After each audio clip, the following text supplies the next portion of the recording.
Salut tout le monde, bienvenue. Bienvenue sur cette belle plateforme-là du 10 minutes avec Jésus pour le temps des fêtes.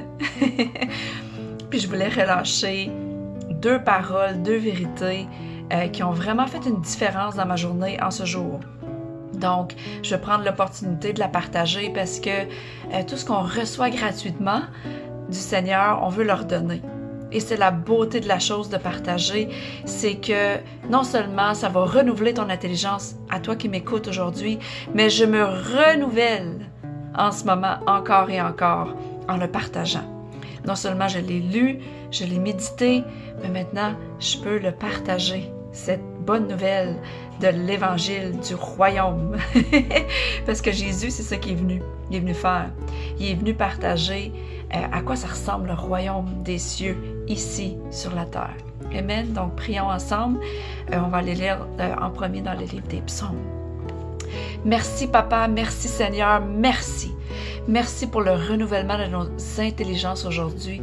Merci pour cette supernaturelle sagesse que tu nous donnes de comment gérer nos relations interpersonnelles, de comment dealer avec le monde extérieur et de tout en gardant cet amour-là qui est notre nature, tout en gardant cette paix-là qui nous appartient. Merci Jésus d'avance. Merci Saint-Esprit. On t'aime, Père éternel. Au nom de Jésus-Christ. Amen. Alors, le sujet d'aujourd'hui, c'est que, tu sais, on le sait que durant le temps des fêtes, on voit plein de monde. Right? Et on voit plein de membres de la famille, des fois des amis qu'on n'a pas vus. Et puis, il y a toutes sortes de choses qui se disent et toutes sortes de choses qui se passent. Mais une chose que je sais, c'est qu'il ne faut jamais garder du non-pardon dans notre cœur.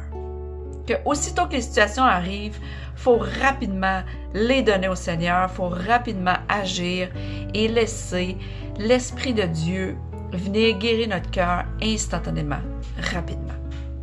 Il faut que ça devienne comme un style de vie. Donc, c'est quelque chose que je voulais relâcher aujourd'hui. Alors, allons tout de suite dans le psaume 41. C'est écrit.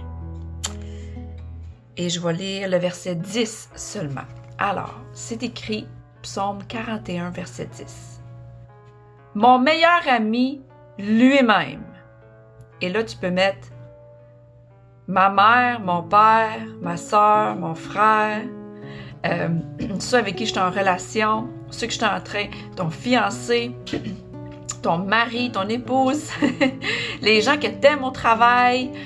On peut mettre tous les gens là. Mon meilleur ami lui-même, celui en qui j'avais confiance. Parce qu'on met une certaine confiance quand on est en relation, right? Avec qui je partageais mon pain.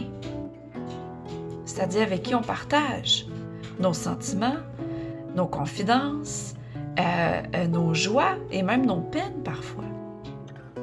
C'est tourné contre moi. That's it. Des fois, là, le monde il se tourne contre nous comme de même.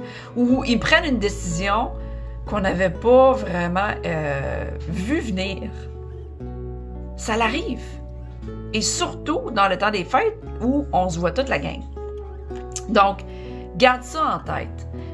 Comment la sagesse du Seigneur nous dit de gérer ça, si on veut. Tu sais, parce que c'est pas nous autres qui gèrent en réalité. Alors maintenant, tourne avec moi dans Exode 14, 14. C'est sûr que la première affaire qu'on veut faire, c'est de dire au Seigneur, j'y pardonne. Pourquoi? Parce que nous sommes le pardon. C'est notre identité en tant qu'enfant, en tant que fils du roi dans le royaume. Ici, c'est quelque chose que tu n'as jamais fait de chemin là-dessus, que premièrement, tu n'as jamais accepté Jésus comme ton sauveur. S'il te plaît, lâche-moi un coup de fil, ça va me faire plaisir de te partager. Si tu as des racines d'amertume, de non-pardon, écoute, c'est vraiment ravageur, puis c'est quelque chose que tu veux te débarrasser. Et la seule solution qui existe et que j'ai expérimenté pour moi-même et que j'ai vu dans la vie des gens, c'est, une fois pour toutes, de l'accepter Jésus comme notre sauveur, pas comme une religion, mais comme quelque chose de beau, de pur, une nouvelle paix, un nouveau bonheur, OK? Donc ça, c'est un sujet que j'ai toujours à cœur de vous dire que vous avez l'opportunité de m'appeler, de nous appeler et on peut en discuter. Amen. Alors, ici, une des solutions dans Exode. Tourne avec moi Exode chapitre 14, verset 14. C'est écrit. L'Éternel, ton Dieu, combattra pour toi. Est-ce que tu as entendu?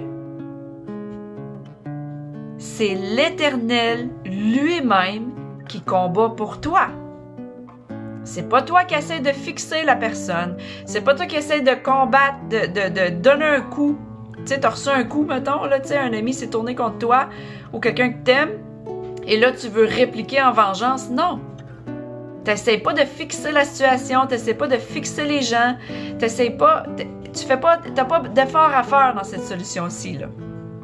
C'est l'Éternel qui va combattre pour toi et toi, la deuxième partie du verset, et toi, garde le silence.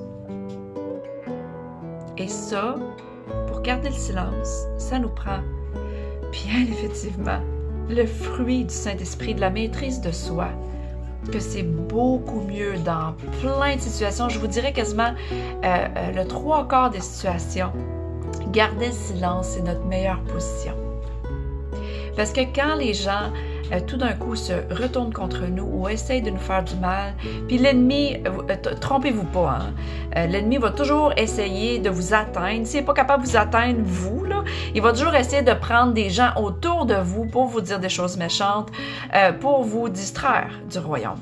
C'est ce qu'il fait. Donc, on doit reconnaître ça. Et la beauté de la chose, quand on garde le silence, on laisse toute la place au Saint-Esprit, à l'Esprit de Dieu, de travailler dans le cœur. Parce que c'est pas ma job et c'est pas ta job d'essayer de changer le cœur de quelqu'un. Dans le corps du Christ, on a besoin de comprendre ça. On ne peut pas essayer de contrôler et manipuler, qui est le péché de la sorcellerie, pour le bien de la personne. On voudrait faire changer la perception de l'autre personne pour la modeler à notre système de croyance, qu'on le sait que nous, on a déjà eu les révélations là-dessus, on a déjà eu de la lumière là-dessus, mais eux, pas encore. Fait que s'ils l'ont pas eu encore, la révélation, laisse-le tranquille. Fais confiance à Dieu. Laisse-les combattre pour toi. Reste dans l'amour. L'amour, là, ça faillit jamais. Puis l'amour, ça espère tout, ça croit tout. Ça pardonne tout. Et ça tient aucun record de tout ce qu'on nous a fait de mal non plus. Alors quand on permet au Saint-Esprit de mettre ces bases-là dans nos relations, c'est facile de les laisser aller, ces personnes-là. Et de faire confiance que c'est le Saint-Esprit qui va travailler et à cause que l'amour ne faillit jamais. Dans le silence, ici, dont on parle aujourd'hui, ça porte beaucoup de fruits. Ça t'enlève de la picture, ça t'enlève de la scène. Parce qu'il y a des gens qui veulent ton opinion, c'est quasiment de l'idolâtrie. Tu comprends? Des fois, il faut se retirer et dire, tu sais quoi, je prie pour toi à distance, on se reparle dans quelques jours, dans quelques semaines. Puis des fois, les gens ne vont jamais nous rappeler. Puis c'est correct. On a besoin d'être en paix. Puis quand c'est les membres de la famille, le plus qu'on peut, on va se réconcilier en paix, si on peut. On fait notre possible, right? Et si on peut pas, ben on les laisse aller encore là. Dans le pardon, dans l'amour. L'amour force jamais. C'est mon point aujourd'hui. OK? Donc, sois encouragé. Va relire ces versets-là dans le psaume 41, verset 9 et Exode 14, 14. Et applique ça dans ta vie. OK?